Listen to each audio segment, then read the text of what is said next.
The sun fell gently across the neat white fences of Ravenwood Lane, where everything looked peaceful, the kind of suburban calm that almost felt rehearsed. Ethan Cole stood at his porch, coffee in hand, watching a sprinkler twist water across the yard. To anyone passing by, he was just another man enjoying retirement. Only he knew what still lived in his head, the things he'd seen, the screams he couldn't forget. After 15 years as a detective in the Cedarbrook Police Department, Ethan had finally left the force last spring. Officially, he'd needed rest. Unofficially, his last case, a domestic murder-suicide involving a fellow officer, had cracked something in him. Since then, the quiet life had become his therapy. His wife, Laura, supported it. His younger sister, Maya, encouraged it. They both believed time could fix anyone. Inside the house, the smell of pancakes and coffee filled the kitchen. Laura hummed to herself as she set the table. She was radiant in that unassuming way, soft brown hair tied in a bun, a faint dimple appearing every time she smiled. Ethan watched her from the doorway for a moment, reminded why he'd survived the darkness of the job. "Staring again?" she teased without looking up. "Just appreciating," Ethan said, sitting down. "You make this place feel like home." She smiled, sliding a plate toward him. "That's the point. You've been through enough chaos." He nodded, though his mind flickered. Chaos never left. It just hid in quieter corners. Maya arrived mid-breakfast, breezing in like she owned the place. "Morning, people," she said, dropping her bag on a chair. She was 27, artistic, unpredictable, everything Ethan wasn't. After a messy breakup, she'd been staying with them for a few weeks. It had turned into 2 months. Ethan didn't mind, not at first. Maya brought laughter into the house, loud, defiant laughter that pushed away silence. Laura adored her. They cooked together, shared long conversations over wine. Sometimes Ethan joined in, sometimes he didn't. Watching them was like seeing 2 parts of his life blend, his past and present, comfort and chaos. But lately, he'd begun to sense something subtle between them. Maybe it was just closeness, maybe not. Still, he noticed the glances, the small pauses when he entered a room. He pushed the thoughts away, ashamed of even thinking them. After breakfast, Ethan worked on the old Mustang in the garage, his hands steadying around the tools. Fixing machines was simpler than fixing people. You could always tell what was broken. Laura appeared at the door with lemonade, smiling softly. "You look like you're at peace for once," she said. "I'm getting there," he replied, wiping his hands. "It feels normal again." "Normal is good," she whispered, though her eyes seemed distant for a heartbeat. That night, the house was quiet, except for the hum of the refrigerator. Ethan lay awake beside Laura, listening to her breathing. His body was home, but his mind was still on the job, mapping every creak, every faint sound. He'd been trained to notice what didn't belong, and lately the quiet didn't sound right. Down the hall, he heard a faint laugh. Maya's voice. A second voice followed, softer, muffled. Ethan frowned, sitting up. Probably the TV, he told himself. He almost got up to check, but stopped. He was done being the man who investigated everything. He turned away, closing his eyes. Tomorrow would be ordinary. Breakfast, laughter, maybe a trip into town. He didn't know this was the last day peace would ever feel real again. Outside, a light flickered on in Maya's room, then off again. Inside, Ethan finally fell asleep, unaware that the shadows in his perfect home had already begun to move. The next morning began like any other. Soft light, the smell of coffee, Laura humming in the kitchen. Yet something about the house felt different to Ethan, as if the air itself carried a secret. The ordinary rhythm of home suddenly seemed staged, rehearsed, almost brittle. He sat at the table, flipping through the newspaper, but his eyes weren't reading. He could hear muffled voices from upstairs, Laura and Maya, laughing about something. Their laughter used to comfort him. Now it sounded private, coded, like words meant for someone else. When they finally came down, Maya wore Laura's robe. She grinned as if unaware of how strange that looked. "Morning, sleepyhead," she said, brushing past Ethan to pour herself coffee. Laura's smile faltered for a fraction of a second before returning.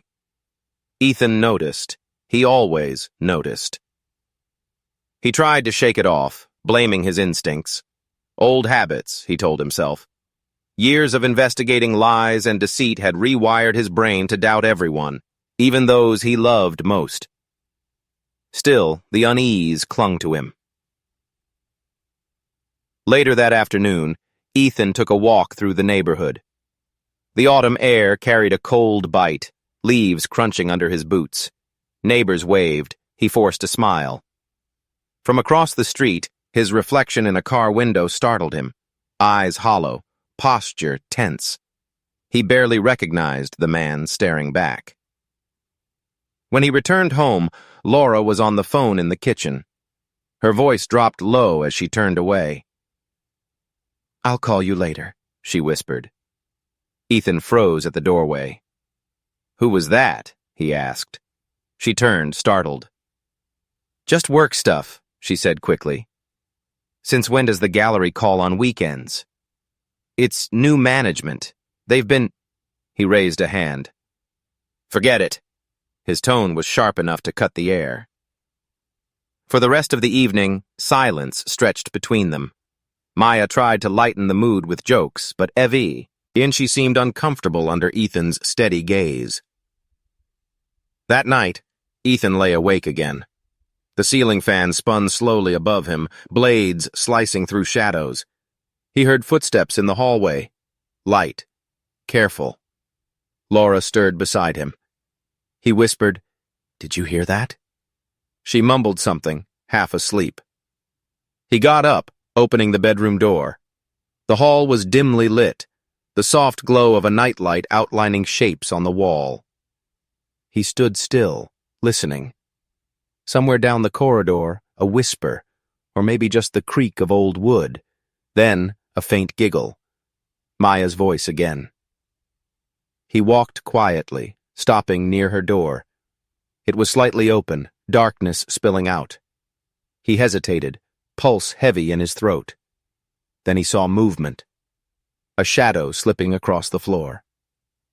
Another whisper. "Ethan?" Laura's voice startled him from behind. She stood in the hallway, robe drawn tight.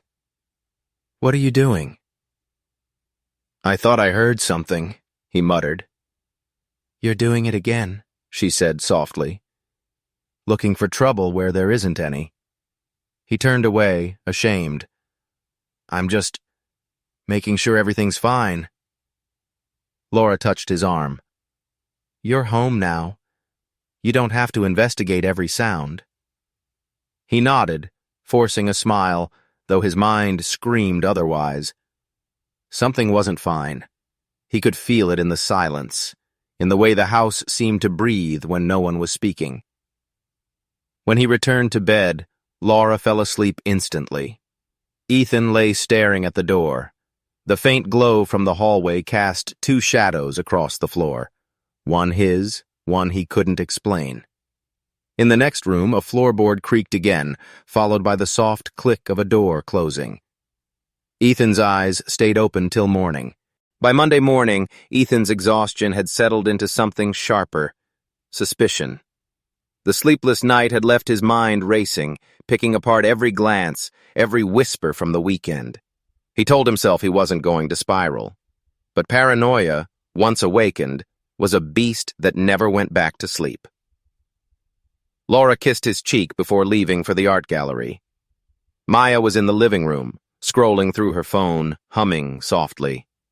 Ethan watched them both go about their morning. So normal, so calm. Too calm. After they left, the silence inside the house became unbearable. He poured another cup of coffee, staring at the clock. The second hand seemed louder than usual, almost taunting. He told himself he'd just check, just once, to ease his mind. It wasn't about mistrust. It was about truth. In the garage, he pulled open an old storage bin from his detective years. Inside, wrapped in cloth and dust, were two small surveillance cameras. They were meant for stakeouts and undercover cases. He'd never imagined using them in his own home.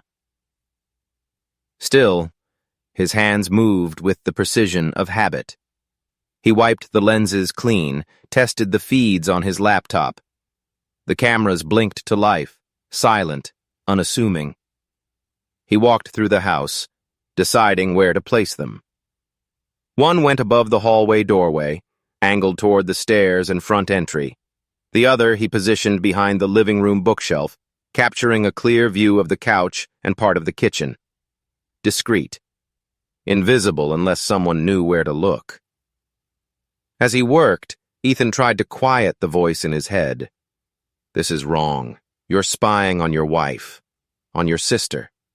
But another voice, colder, whispered back, you're protecting what's yours. By noon, everything was set. He sat at his desk, the laptop screen split into two feeds. The empty house stared back at him. For a moment, he felt foolish. Maybe Laura was right. Maybe he was just chasing ghosts. Then the front door opened. Maya walked in, alone. She looked around, nervous, as if checking to make sure no one was home. Ethan's breath caught. She paced the living room, then pulled out her phone and typed something quickly. A few minutes later, Laura arrived. They greeted each other at the door, a hug that lasted too long. Ethan leaned closer to the screen. There was nothing obviously wrong, but something about their closeness felt off. The way Laura brushed Maya's hair back. The way Maya smiled shyly and touched her arm. Ethan sat frozen, hands trembling slightly over the keyboard. He told himself it meant nothing. Sisters-in-law were allowed to be affectionate. They were family. Still, his chest tightened. He turned off the feed, slamming the laptop shut. The rest of the evening was tense. Laura seemed unusually quiet at dinner. Maya laughed too loud at trivial jokes. Ethan barely spoke at all. He studied their movements the way he used to study suspects. Not what they said, but what they avoided saying. After they went to bed, Ethan reopened the laptop. He couldn't resist.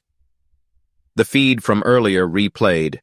Laura and Maya sitting close on the couch, whispering. Then Laura leaned in, kissed her on the cheek, and for one impossible second, Maya's lips lingered back. Ethan stopped breathing. His heart thudded painfully in his chest. He replayed the moment again and again, trying to convince himself he'd imagined it, but it was there, unmistakable. He sat in the dark for a long time, the glow of the screen lighting his face. The house was silent now, peaceful, as if mocking him. He closed the laptop gently, his hands steady but his mind spinning. Tomorrow, he told himself, he'd gather real proof. No more guessing, no more doubts. The beast inside him had opened its eyes, and it wasn't going back to sleep. The next evening arrived heavy with unease. Ethan had barely spoken all day. Laura noticed, of course, asking if he was all right, but he brushed her off with a tired smile. Inside, however, something had shifted. What began as suspicion had turned into a gnawing hunger for truth, the kind that devoured everything else. When Laura and Maya left for a supposed girls' night, Ethan waited until their car disappeared down the street. Then he went straight to the office. The laptop was still where he'd left it, its screen dark, unassuming. His pulse thudded like a countdown. He opened the surveillance feed. Two icons blinked. hallway cam and living room cam. He clicked play. At first, nothing unusual. The empty living room glowed under soft lamplight. Hours passed in silence until the door opened. Laura and Maya entered, laughing. Their cheeks were flushed, eyes glassy, wine maybe. They kicked off their shoes, dropped their purses, and collapsed onto the couch. Ethan leaned closer. They were talking, but the microphones didn't catch sound. Only expressions. Laura's tender smile, Maya's shy glance downward. Then Laura reached over, brushing Maya's hair behind her ear. The small gesture was almost innocent. Almost. Minutes passed. Then it happened. Laura leaned in, kissed her. Not a sisterly peck, but something deeper, intimate. Maya froze for a heartbeat, then kissed her back. Ethan's hand shot to his mouth. His vision blurred, his body trembling as if the air itself had turned to ice. He hit pause, staring at the still image on the screen. Two people he loved more than anything, locked in a secret that shattered his reality. He pressed play again. They pulled apart, laughing softly, nervous, as if they knew the danger.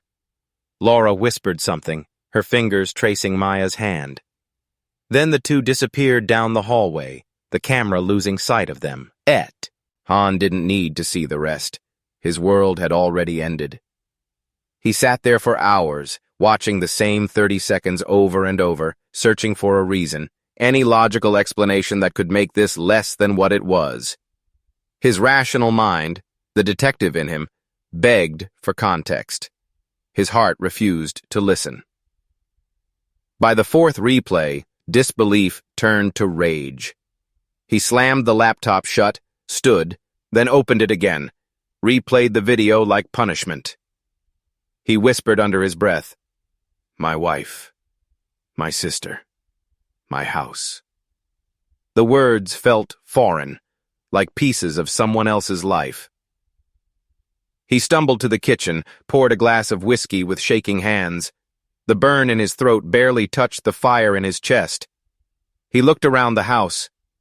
Every photo, every piece of furniture now seemed tainted, contaminated by deceit.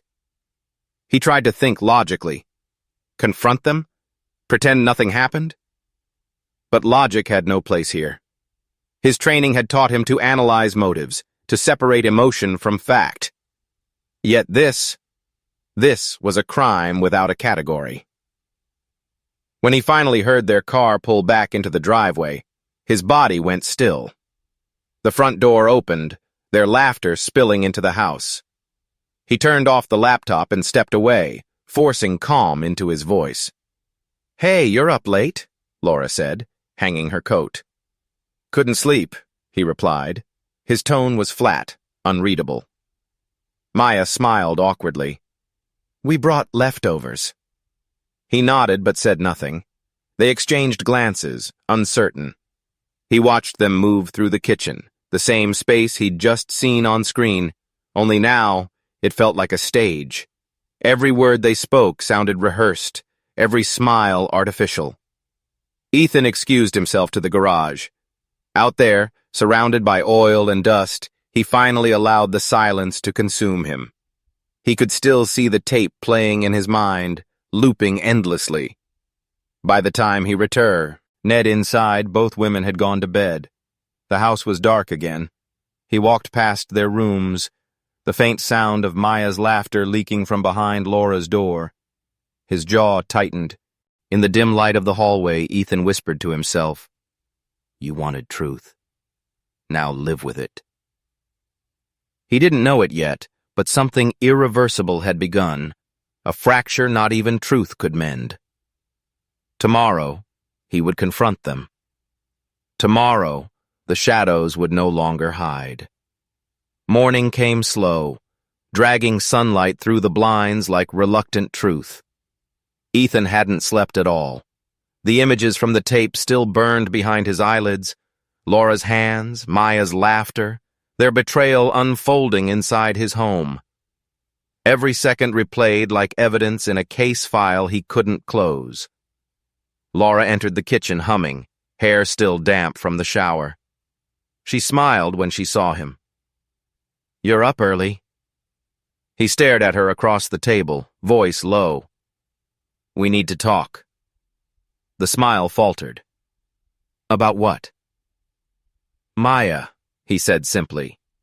The name itself seemed to change the air.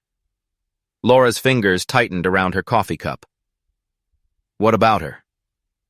He didn't answer. Instead, he opened the laptop, turned the screen toward her, and pressed play. The color drained from Laura's face. She watched in silence, hand trembling as the recording played. Every stolen touch, every lingering glance, the kiss that had broken everything. When it ended, she couldn't speak. Ethan leaned back, eyes cold. "You want to explain that to me?" Her lips parted, but no words came out. Finally, she whispered, "Ethan, please." "Please, what?" His voice cracked, a mix of rage and disbelief. "Please pretend I didn't just watch my wife with my sister?"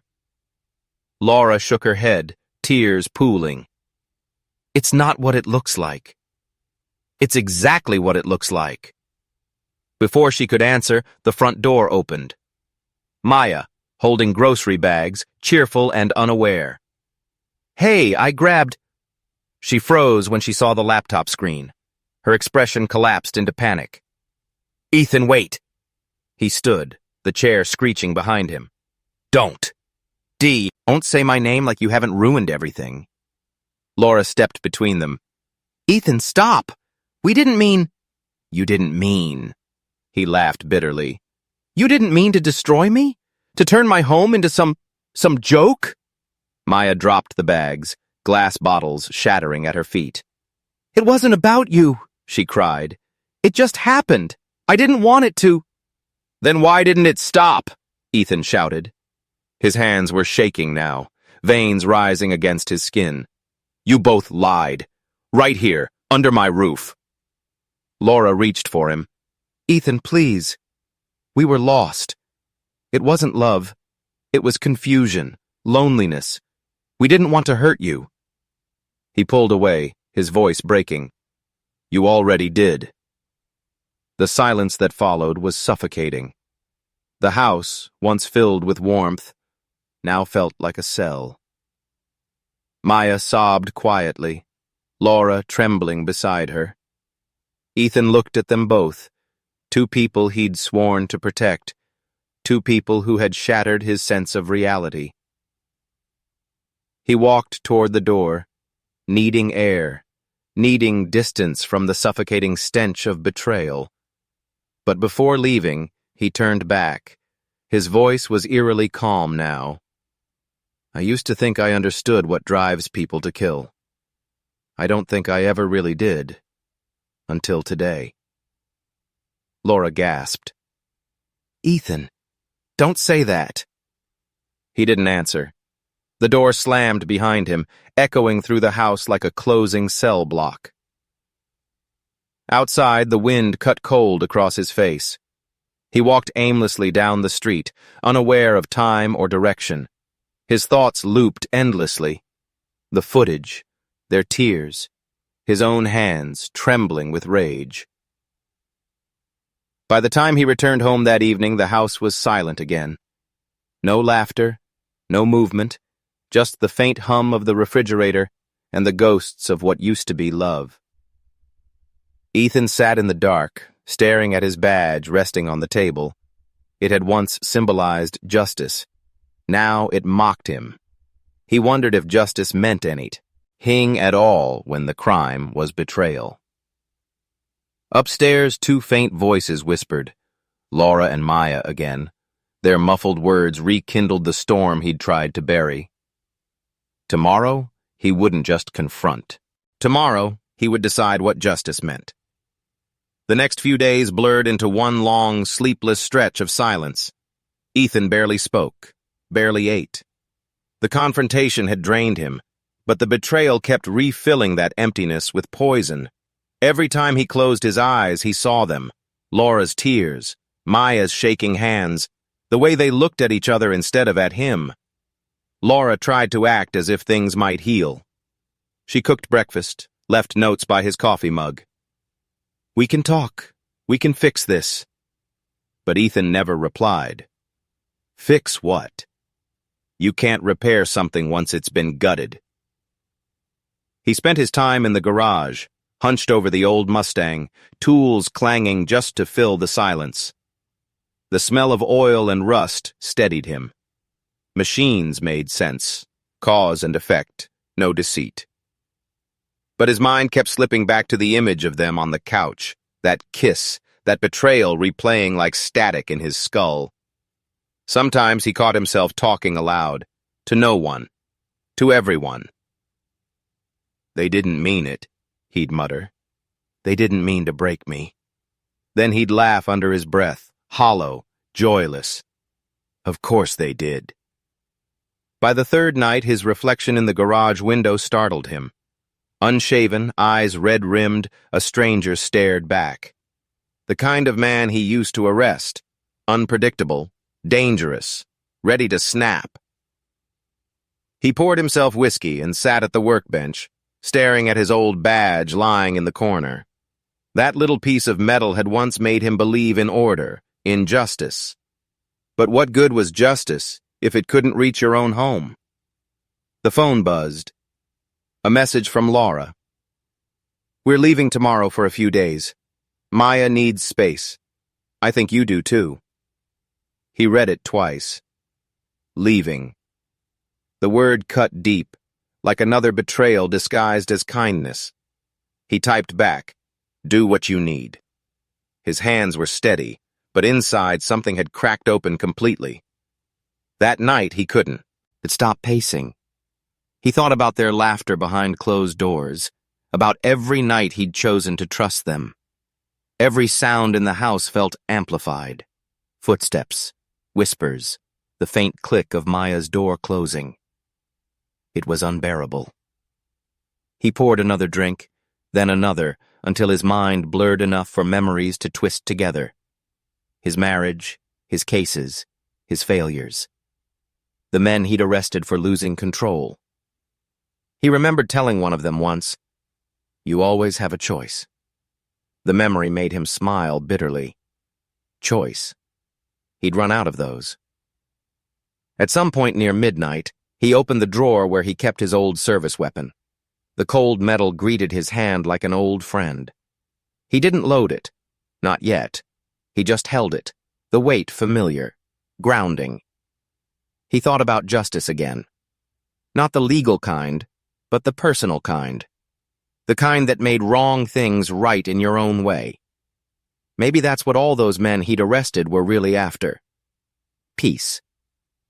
When Laura finally knocked softly on the garage door, Ethan didn't move.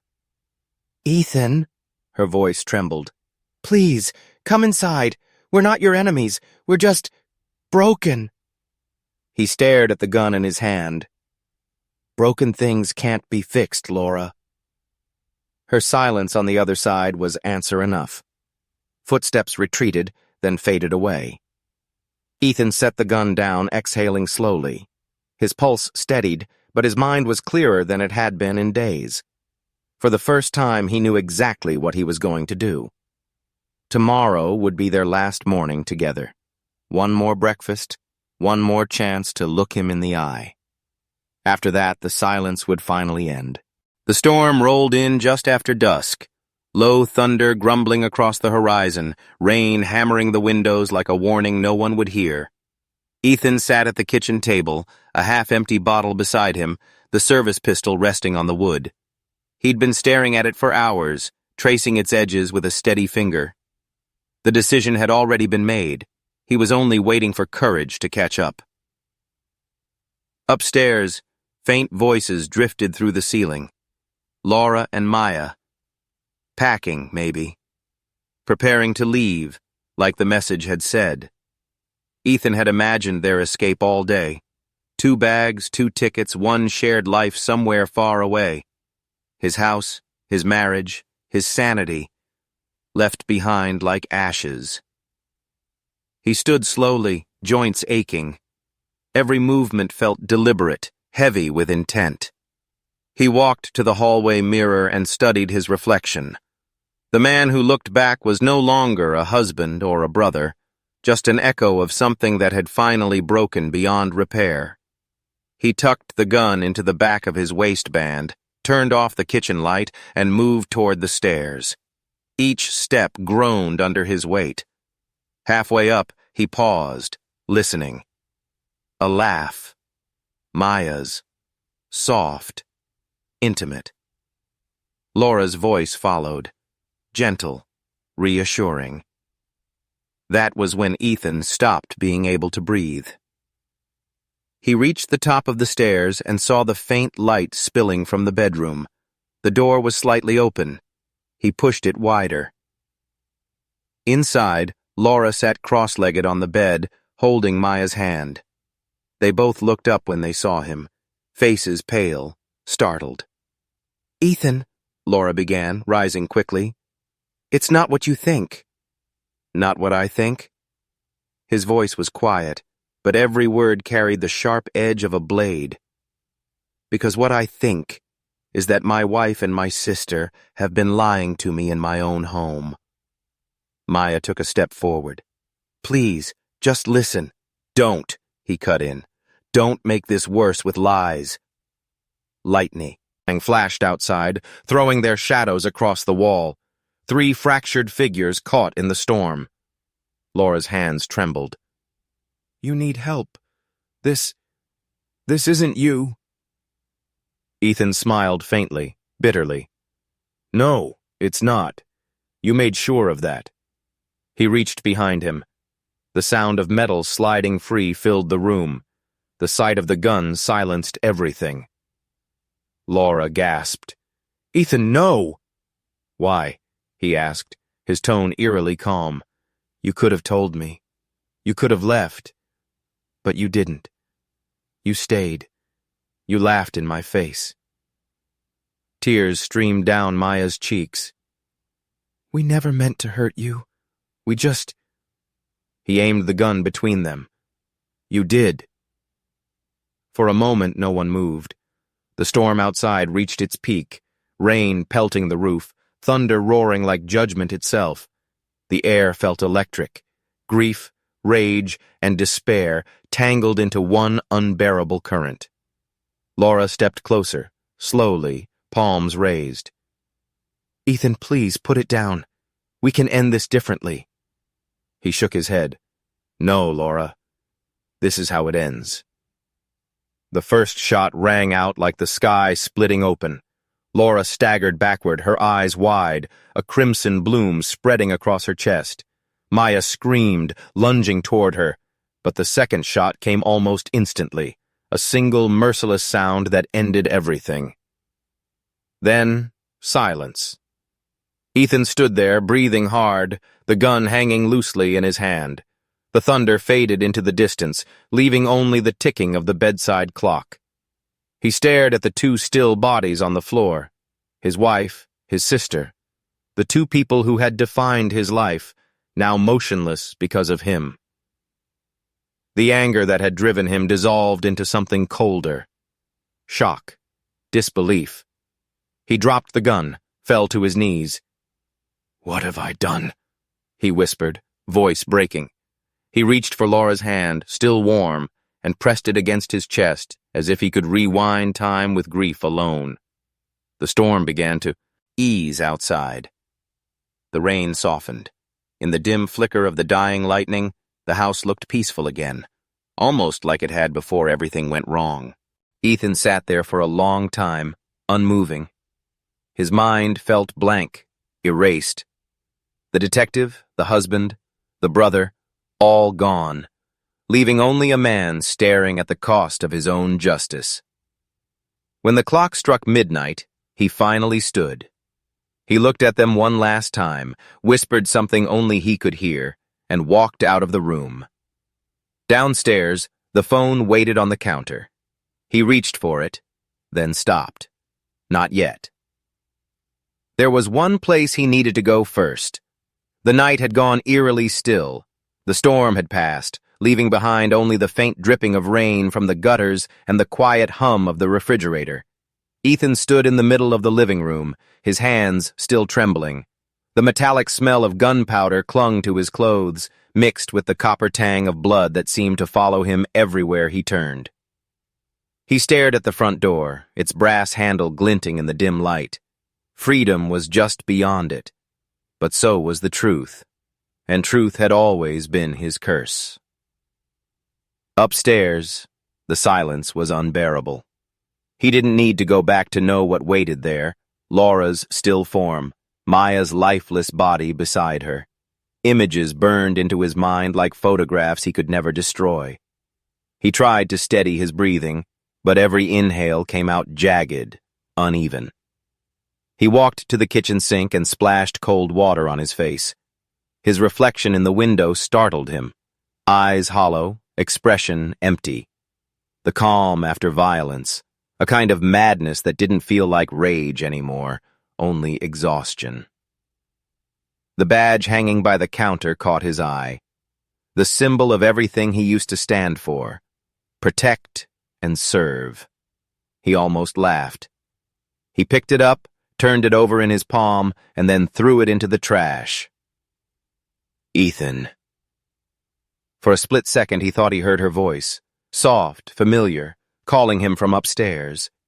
He froze, listening. Nothing. Just the echo of his own guilt whispering back. He sat down at the kitchen table, staring at the gun still resting there. His mind drifted through fragments. Laura smiling at their wedding, Maya teasing him when they were kids, the three of them laughing around this very table. Now, only ghosts filled the space between the walls. He reached for the phone, hands shaking. He could call 911, confess, tell them what happened. It would be the right thing to do. But as he started to dial, his thumb froze over the last number. A siren in the distance cut through the silence, faint but growing louder. His heart quickened. Someone must have heard the shots. Panic flooded him. He dropped the phone, grabbed the gun, and moved toward the hallway. His mind raced, every instinct from his years on the force telling him what came next. The flashing lights, the shouting officers, the cuffs snapping shut. He looked back up the staircase. For a brief moment he thought about ending it there. One final shot, one way to escape what he'd done. But something stopped him. Maybe it was cowardice, maybe it was guilt, maybe somewhere deep down it was the hope that someone would understand why. Instead, he walked to the garage. The air smelled of gasoline and damp concrete. He slid into his truck, the same vehicle he used to drive to crime scenes. His knuckles were white on the steering wheel. He didn't know where he was going, only that he couldn't stay. He started the engine. The headlights cut through the rain-slicked driveway, illuminating the house, his house, one last time. The curtains upstairs moved slightly with the breeze, and for a fleeting second, it almost looked alive again. As he pulled out onto the empty road, dawn was just beginning to break. The sky turned gray, and a faint light washed over the small town that had no idea what had just happened within its quiet streets. Ethan didn't look back. He drove into the fading night, his face expressionless, the weight of his actions pressing down like a shroud. Behind him, the house sat still, a crime scene waiting to be discovered, a secret waiting to be told. The sun had fully risen by the time Ethan pulled into the desolate parking lot of St. Mary's Church on the outskirts of town. The truck engine ticked as it cooled, the only sound breaking the uneasy quiet. He hadn't planned to come here. His hands had just steered him on instinct. For years, this place had been his refuge during the worst days on the force. Now, it felt like the only ground left where he could still breathe. Inside, the church was empty except for the faint smell of candle wax and the soft creak of wooden pews. Dust floated through beams of morning light, cutting through the stillness like something holy and accusing. Ethan walked slowly to the front, his boots echoing against the stone floor. He stopped at the altar, stared up at the crucifix, and whispered, I don't even know if you're still listening. His voice cracked. I've done something I can't undo. He dropped to his knees, head in his hands, trembling. The images replayed again. Laura's shocked face, Maya's cry, the sound of the shots. He'd told himself he didn't mean for it to go that far, but deep down he knew the truth. He had wanted it to end. And now it had. The confessional booth stood at the corner, the same one he'd sat in a decade ago after shooting a suspect in the line of duty. He'd been forgiven then, told he had done his duty. But this wasn't duty. This was sin. He stepped inside, closing the small wooden door behind him. The booth smelled of old varnish and incense. On the other side of the divider, he heard movement, a soft rustle of robes. Bless me, Father, for I have sinned, Ethan began, his voice barely above a whisper. It's been years since my last confession. The priest's voice came gently. Go on, my son. Ethan exhaled shakily. I've taken 2 lives. The silence that followed was heavy. Tell me what happened. They were close to me, Ethan said, the words thick in his throat. My wife, my sister. I found them together. I lost control. The priest didn't speak for a long time. When he finally did, his tone carried no judgment, only sorrow. You came here seeking forgiveness. Ethan looked down at his hands, still faintly stained with blood. I don't know if I deserve it. No one ever truly does, the priest said softly. But confession is the first step toward the truth. Ethan closed his eyes. The truth is I loved them both. And they betrayed me. I spent years protecting people from monsters, only to become one myself. The priest sighed. God sees everything, Ethan, even pain that turns into rage. But forgiveness also demands consequence. You must face what you've done. Ethan nodded slowly. I know. He opened the booth door, letting light spill across the floor. Thank you, Father. As he turned to leave, the priest spoke again. Ethan, what will you do now? He paused, staring toward the church doors. I'm going to tell the world what happened, before they twist it into something I'm not. Outside, the day had grown brighter, almost mocking in its calmness. Ethan sat in his truck and pulled out his phone. The notifications were endless. Missed calls, police alerts, headlines beginning to spread. Former officer wanted for double homicide. He hit record on the voice memo app. His voice was low, heavy. My name is Ethan Cole. I was a cop. I loved 2 people who destroyed me, and I destroyed them back. This is the truth, not what they'll put on the news. He ended the recording, staring out across the empty parking lot. He didn't know if it was a confession or a warning, maybe both. Then, distant sirens began to rise, faint but drawing closer.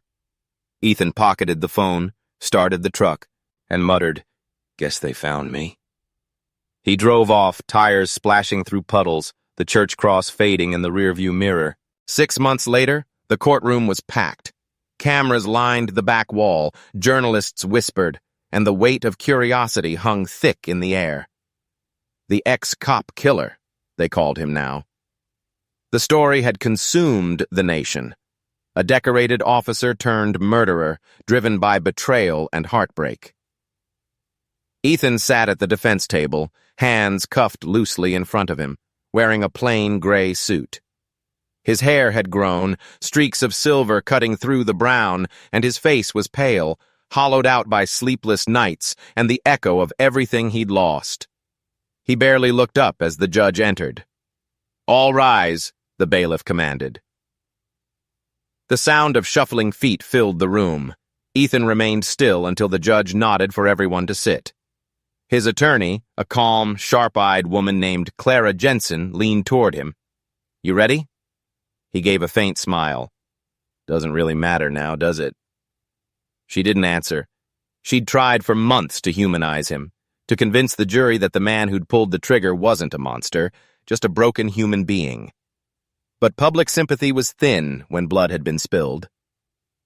The prosecutor, Daniel Hayes, rose first, a man with a commanding presence and a voice built for the spotlight. "Ladies and gentlemen of the jury," he began, "this case is not about justice denied. It's about control. A man who believed that betrayal gave him the right to play judge, jury, and executioner." Ethan's jaw tightened. He stared straight ahead as Hayes recounted the events, the surveillance, the confrontation, the storm, the 2 gunshots that shattered a quiet neighborhood. Each detail was clinical, stripped of emotion, as if his life were a textbook case study in rage. When it was Clara's turn, she stood slowly, her voice even but firm. "What Ethan Cole did was unforgivable," she said, meeting the jurors' eyes. "But understanding isn't forgiveness. He was a man betrayed by the 2 people he trusted most. His world imploded in a single moment. This isn't a monster sitting before you. This is a man who broke and never recovered." She turned toward Ethan. "Mr. Cole, please tell the court, in your own words, what happened that night." He hesitated, then rose. His chains clinked softly as he moved to the witness stand. The courtroom fell into a heavy silence. "I didn't plan to kill them," he said quietly. "When I found out, it was like the ground vanished beneath me. I'd given my life to protecting others, but I couldn't even see what was happening in my own home." His voice trembled as he continued. "I thought if I confronted them, they'd explain. Maybe lie. Maybe tell me something that would make it hurt less. But when I saw them together, all I felt was nothing. Like something inside me had died before I even pulled the trigger." He paused, glancing at the jury. "I'm not asking for pity. Just for you to understand that what happened wasn't cold or calculated. It was human. Terribly, painfully human." Hayes stepped forward, his tone sharp. "So, Officer Cole, you're saying your emotions justify 2 murders?" Ethan met his gaze. "No, nothing justifies it. But I'm saying I wish someone had stopped me before I got that far." Gasps rippled through the courtroom. Clara shot Hayes a warning glare. The judge called for order. When the testimonies ended, the courtroom lights dimmed slightly as rain began to patter against the tall windows, almost poetic, as if the universe couldn't help but mourn. Hours later, the jury returned. The foreman stood, face solemn. "We, the jury, find the defendant, Ethan Cole, guilty on 2 counts of second-degree murder." No one moved. Ethan closed his eyes, exhaling slowly. Not with surprise, but with resignation. The verdict was his closure in a way. The storm had finally stopped. As the guards led him away, Clara whispered, "You told the truth, Ethan. That matters." He nodded faintly. Not to them, but maybe to someone. Outside, reporters shouted questions through the rain as the van doors closed. Ethan looked out the small, barred window, watching the courthouse fade into the distance. The world had made up its mind about him. But somewhere deep down, beneath all the noise, a part of him believed that the story wasn't over yet. The days in prison bled together. Gray walls, gray meals, gray skies beyond the barred window. Time had lost its edges. For Ethan Cole, existence had become a quiet sentence of reflection. No sirens, no questions, no judgments left to face. Just silence and the steady ticking of the clock in his head. He spent most of his hours in his small cell, staring at the ceiling, letting memories roll through his mind like old case files. The world outside had moved on. The headlines had faded. The name Ethan Cole had become just another story in the archive of true crime documentaries, a cautionary tale about love, rage, and the thin line between them. But for Ethan, it wasn't over. There was one last thing he had to do before the world forgot him entirely. The paper in front of him was yellowed and creased, one of the few sheets he'd been allowed to keep. He held a pen loosely between his fingers, his handwriting unsteady from years of stress and sleepless nights. At the top, he wrote 3 words, "To whoever finds this." He paused, exhaling slowly. Then he began. I was a good man once, or I tried to be. I believed in justice, in loyalty, in the idea that truth always wins. But life has a way of breaking those beliefs piece by piece. I spent years serving others, protecting strangers, and when it came to protecting my own home, I failed. Maybe I was blind. Maybe I just didn't want to see it.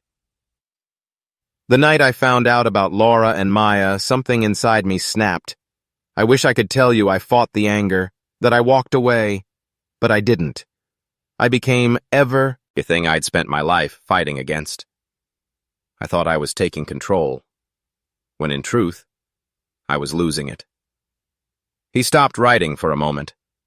The hum of the fluorescent light above flickered, casting soft shadows across the page. His eyes burned, but he forced himself to continue. I know what people think of me. The monster cop, the jealous husband, the brother who couldn't bear betrayal. Maybe they're right. But I wasn't born that way. I was made by years of loss, silence, and the belief that love should be simple, honest. When it isn't, it drives people insane. If anyone ever reads this, I want them to understand that truth doesn't always save us. Sometimes it destroys us. And when it does, all that's left is regret. He laid the pen down and rubbed his forehead, trying to steady his breathing. The guard outside his cell coughed lightly, a reminder that time was still moving, even here.